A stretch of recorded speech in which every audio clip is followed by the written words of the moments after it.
তো এতিয়া আমি চৰকাৰ বনোৱাৰ পিছত কি কাম কৰিব, চৰকাৰ কেনেকৈ বনাব এইটোকে জনাব লাগে।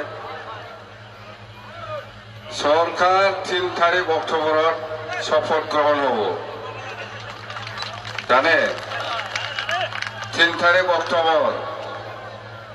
আৰু ইয়াতে চিফ গেষ্ট হ'ব অসমৰ গভৰ্ণৰ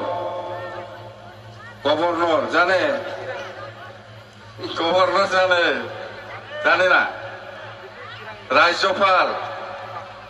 তোমাকে আমি ডাকছে লেটার দিয়া কালকে, ওরা লিখাই দিছে আসবো বলে, হ্যাঁ আহিব বলে লেটার লিখিছে, যে আমার চিঠি বুঝে না, চিঠি দিছে আমি বিপ্লব দলের থেকে গভর্নরকে রাজ্যপালকে, ওরা কি কইছে আসবো চিফ গেস্ট হইয়া।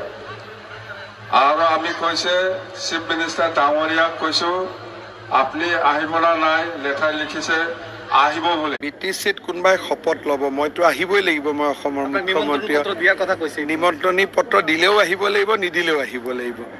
হাগ্ৰামা মহিলাৰ এই অভিজ্ঞ মানুহ, তেওঁ হয়তো কিবা দেখা পাইছে যে তেওঁ পাব বুলি, জিকিব বুলি। মোৰতো BTCত ইমান অভিজ্ঞতা নাই, গতিকে তেওঁ যি কৈছে এইটো আপোনালোকে পাব্লিছ কৰিব লাগিব। মই ইয়াৰ ওপৰত কেনেকৈ কমেণ্ট দিব পাৰিম, হয় নহয়?